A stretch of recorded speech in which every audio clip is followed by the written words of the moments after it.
Late October in Memphis had a special chill to it, not the kind that breaks bones, but the kind that breathes the dampness of a pond and the rustle of leaves under sneakers.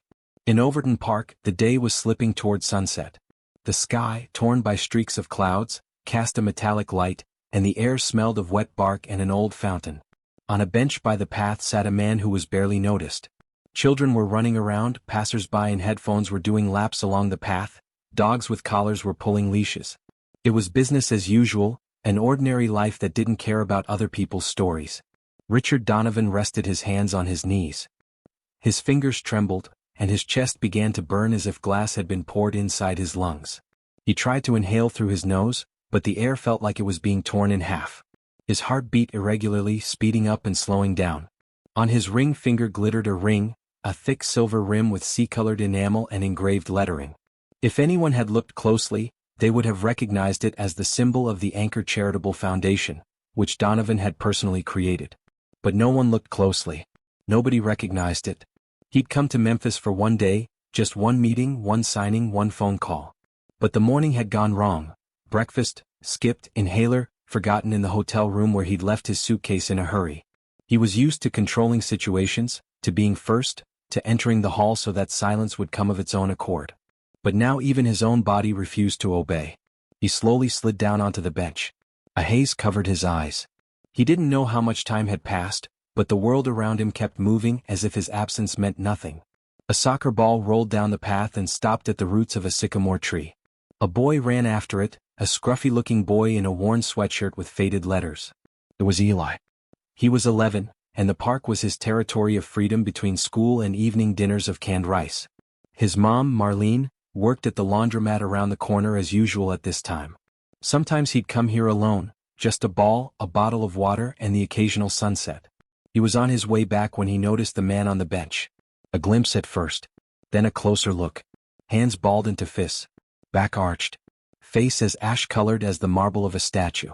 Eli froze. For a second, everything he'd learned in school flashed through his mind. Don't approach strangers, call an adult, stay away. But the adults were walking by. No one stopped. He took a step forward. Then another. And at that moment he saw the man's eyes, confused, filled with tears and something else, as if he was already saying goodbye to the world. Do you have asthma? Eli wanted to ask, but his voice wouldn't come out. Instead of words, he simply slipped his hand into his pocket and pulled out his inhaler, blue, scratched, with a dinosaur sticker long since peeled off one edge. He held it out to the man silently. He looked at it as if through water, then squeezed the inhaler with trembling fingers and brought it to his lips with an effort. One inhalation.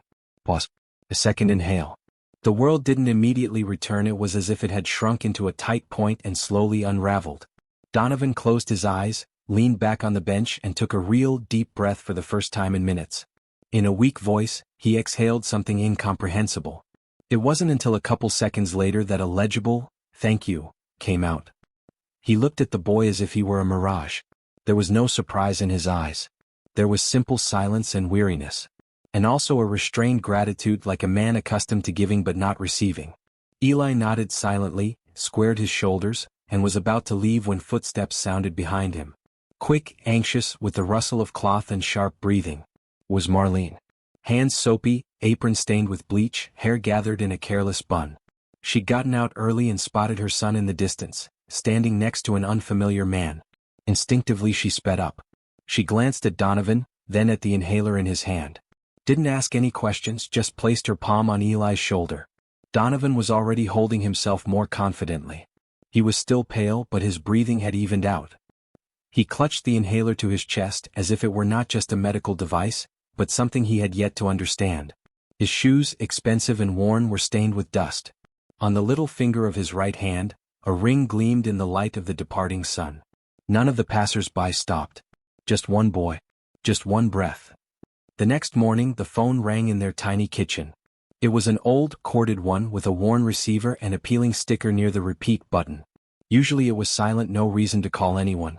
Marlene had just turned off the stove, wiped her hands on her apron, and heard a trill that seemed out of place amid the smell of oatmeal and a stool with oilcloth.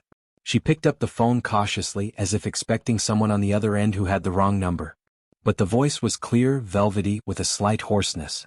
He called himself Mr. Donovan and expressed gratitude for yesterday. Not pathetic, not strained, but quiet. Almost personal.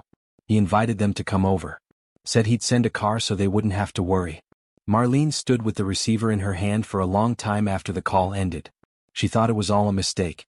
Or a prank. Or a strange attempt to recruit her son into some cult. But something else was stirring inside, a quiet sense of life deviating from its usual trajectory.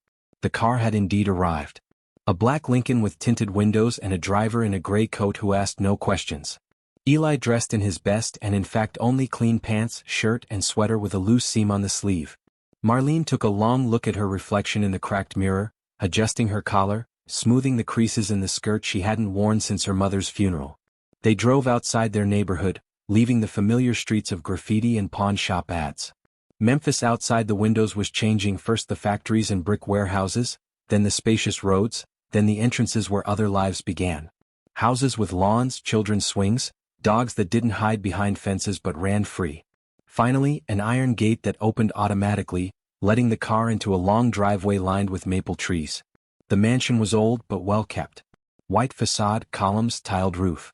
Not newfangled, not ostentatious luxury, but like something out of a movie about old America where stories are kept within the walls.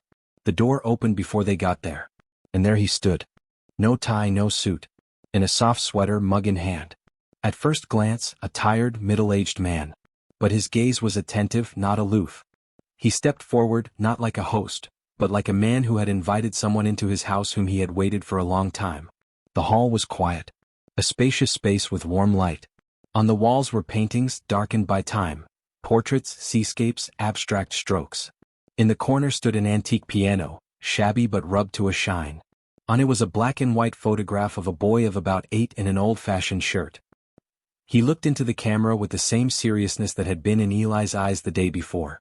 Donovan led them on without pausing. He spoke not of the house but of himself, jerky, as if remembering as he went along. He was born in Virginia. His father left early, his mother worked hard. At the age of 11 he found himself trapped in a burning house. He was rescued by someone, a neighbor boy whose name he never learned. He only had time to hear footsteps, to feel his hand being pulled out. Since then he wanted to repay that debt but he didn't know how, to whom, when. And yesterday when he'd lost consciousness on the bench, he'd felt that hand again. Only now in Eli's face. He didn't speak in pathos. His voice was low, quiet, more like an inner monologue than a confession. He looked at Marlene and said, "This is not just a thank you. It's an acknowledgement of duty. Your son reminded me that I've been carrying it for a long time." Then he walked over to the piano, put his hand on the lid and asked, "Do you believe in chains of good deeds?" Marlene didn't know what to answer. For the first time in a long time she had no pre-prepared phrases. She only nodded. Donovan smiled, like a man who had finally taken a step where he had always been afraid. The house smelled of coffee, old leather bindings and something else. Memories. This encounter was not like a thank you. It was like a strange awakening. Eli had been silent the entire time. He was looking around the room, his eyes fixed on the globe with the lines of ship routes, then on the china cup, then on the ring on Donovan's hand, the one he'd seen in the park. Marlene felt she was not a guest here. More like a witness to someone's quiet surrender. Donovan didn't want the inhaler back. He wanted something more. And he realized that was now possible. They moved in on the last day of November, when the sky was low and woozy over Memphis, and the trees along the streets were shedding their last leaves with tired reluctance. The car with their belongings, 3 cardboard boxes, a mattress, a sack of clothes and a plastic container of kitchen utensils went behind them. The house, which stood on a quiet street in the Cooper Young neighborhood, was no palace. It was not conspicuous. A low brick facade, a porch with a wooden balustrade, 2 white-framed windows, one of which already held pots of ficus from the previous owners. But when Marlene stepped inside, her first thought wasn't about the furniture or the wallpaper. She noticed that the windows were not fogged up, even despite the contrast of the cold outside and the warmth inside. That was a sign. Or she just wanted to think so. She signed the papers almost mechanically. The paperwork had been prepared in advance. The name in the owner column was her own, with a 1-letter error that had been quickly corrected with a pen. Donovan did everything without any unnecessary words, didn't hand the keys with pomp, didn't utter any pompous phrases. He just put the folder on the table and said, "This will be a start, not compensation." He left before she could formulate a single objection. But the strangest thing was that her objections carried no weight. not because they weren't being listened to, but because they weren't being heard. There was a sense of unreality inside, as if everything was not happening to her, but to someone whose story she had overheard by accident. The house was almost empty. Just a fridge, a washing machine and a couple of shelves. In the bedroom, nautical-themed curtains left by the previous tenants. In the nursery, faded planet stickers on the wall. Marlene started in the kitchen. She scrubbed every surface, even the ones that weren't dirty, as if she were cleansing the space of someone else's memory. Eli was the first to set the house in motion. He cranked up an old record player he found in the pantry and filled the air with the quiet squeak of vinyl. For lunch they ate macaroni and cheese on the floor, swiping the crumbs right onto the linoleum. In the evening they spread out the mattress and fell asleep like a camping trip, under a blanket that smelled of old life. A week later the first postcard arrived. No return address, just the initials RD at the bottom. On the front was a black and white photograph of a lighthouse against a raging ocean. On the back, just one line: a debt is not necessarily returned to the one who gave it. The important thing is not to break the chain. Marlene put it on the refrigerator as a magnet with a dentist's advertisement. Then more came. Each one with a new quote. No dates, no signatures. Sometimes with pictures of space, sometimes of architecture, once even a tree like the one in their yard. Eli found a box of old books in the closet under the stairs. At first he thought they were left over from the previous owners. But inside several of the volumes were gift inscriptions, written in neat, slightly angular handwriting. For those who are still looking up, the first page read, "The Story of the Stars." On another, pause. Sometimes that's where the main movement lies. He started reading in the evenings. He didn't immediately understand why he was drawn to these pages, to space, to the descriptions of celestial bodies. But each chapter seemed to latch onto something inside that he didn't yet know how to speak aloud. The school he'd been accepted to was very different. Teachers were addressed by name, assignments were set with questions like, "What do you think?" rather than "Give me 3 reasons." Eli felt alien at first, like he was on stage without rehearsal. But over time he found a rhythm, made friends with a boy named Bryce and started going to astronomy class. One day he brought the very same book. The teacher looked at it with interest and said, "An unusual publication. Looks like someone has been saving it." Eli was silent, but he thought, it wasn't the book that was being saved but the path. Marlene got a part-time job in a small cafe on the next street. It was homey, cracked tiles, chalkboard menus, regular customers who knew the chef by name. In her spare moments she jotted down recipes in a notebook. Once upon a time, even before Eli was born, she dreamed of this, a cafe with an open kitchen, dishes that didn't just feed but said something warm. She'd long ago put that dream aside, like a dress that had become small. But now, standing at the counter with the coffee pot, she sometimes caught herself thinking, what if it wasn't too late? In the evenings she and Eli baked cookies. Simple cinnamon cookies. He told her about the stars and she listened, putting another batch in the jar. It was raining outside the windows, but the windows didn't fog up. Not in the hall, not in the kitchen, not in the bedroom. The air was warm. You could breathe in this house. Without effort. Without fear. Like the first time.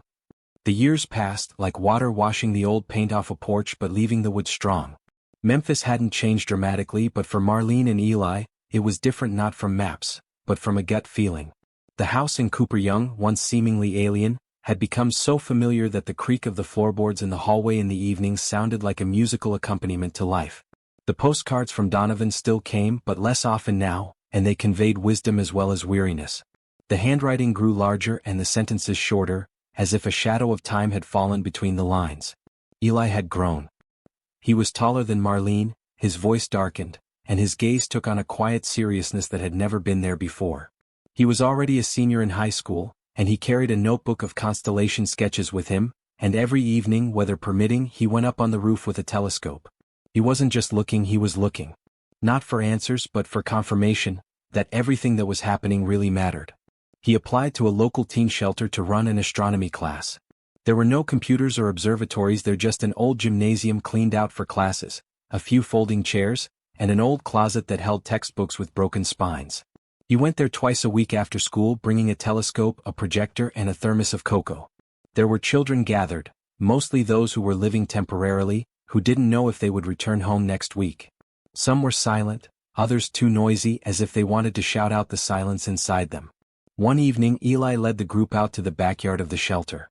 The sky was nearly cloudless, with only the light dust from the city accumulating near the horizon. He set up the telescope, caught the moon, and took turns letting the boys peer through the eyepiece. Then he took a step back and said, "Anyone can get there. You just have to want to. And help someone first." No one laughed. One of the boys, a stout boy of about 10, nodded silently.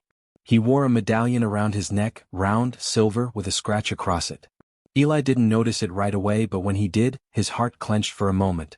It was the same one he'd once seen in a photograph at Donovan's house. He didn't ask questions. He just remembered.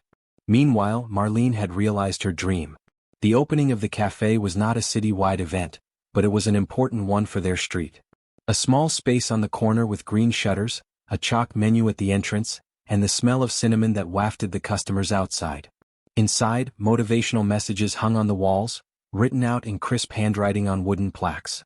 One of them hung directly above the coffee machine.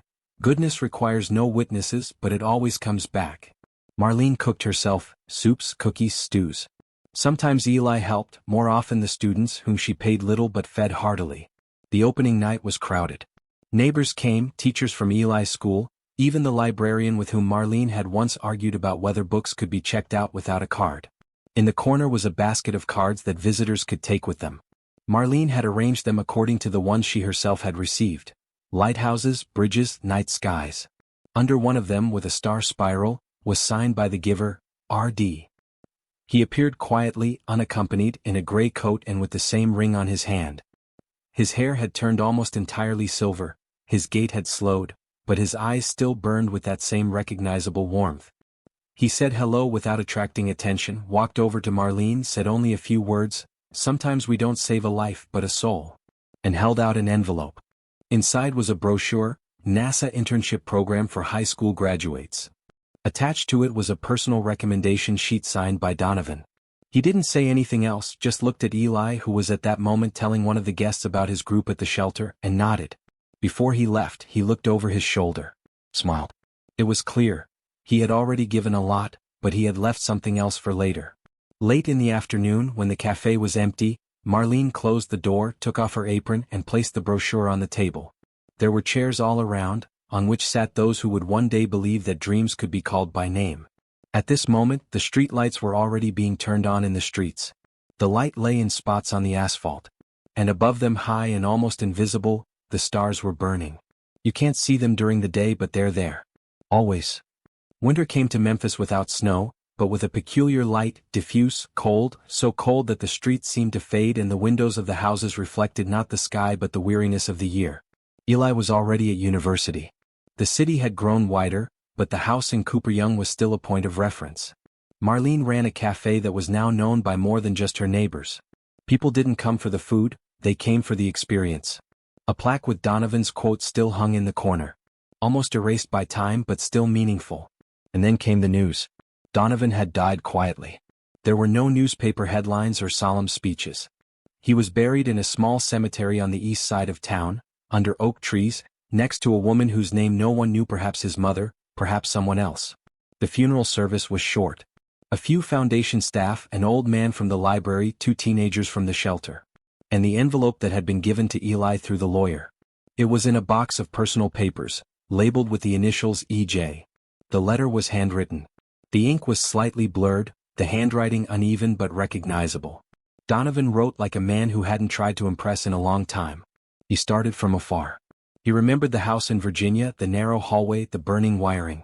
The fire that quickly filled the entire space. And the boy, a neighbor named Billy, who had run into the smoke and pulled him out through a broken window. He was 9 at the time. Billy was a year older. 24 hours later he was taken away. Parents are dead. Guardianship. Change of states. Donovan never found Billy. No full name, no address. Only a memory that haunted him all the years. He became who he was, but always felt the debt like a grain of sand in his shoe, almost imperceptible but not letting him walk in peace. He searched for whom he could repay that deed. Not with money, not with funds, but for real. He wrote that he saw in Eli's gaze the same determination that Billy had. The same fearless concern. The same silent, "I'm here," that required no explanation. He'd admitted that from that day in the park, he'd realized that the man in front of him was the one man worth rethinking everything for. He didn't call it fate. He called it the honesty of time. The letter ended with the words, "You are that Billy to others. And that's why you'll never be alone." Eli read it several times. The first, silently, quickly, as if afraid of losing the meaning. The second, slowly, almost by heart. The third, out loud in the room where the old globe and telescope stood. Then he put the letter back in the envelope, carefully, like something fragile, and left it in the box where the postcards used to be. A few days later, when the frost had abated, he went to the park. The very place where it all began. The fountain was no longer working, but the benches had been refurbished. There were fewer children, a weekday winter. He sat down on the same bench. The wind blew maple leaves along the path, gray and brittle. He didn't know why he was there. He just wanted to be there. Suddenly, about 20 meters away, he saw a man. He stood, staggering, his hand clasped to his chest. His face was twisted, his breathing ragged, his lips blue. People walked by. Some looked, but quickened their steps. Some simply didn't notice. Eli stood up, almost without thinking. He walked up quickly, as calmly as he once had. He took a spare inhaler out of his pocket, a habit from his childhood. He handed it to the man without asking. He nodded, grabbed the device, took a breath. A second. The world leveled out a little. His gaze cleared. The man whispered, "Thank you. You didn't have to." Eli smiled. "I know," he replied, "but I wanted to." He stayed close until the medics came up. Then stepped back without leaving a name. Sat back down on the bench. Above him, through the torn clouds, a star peeked through, single but bright as a beacon.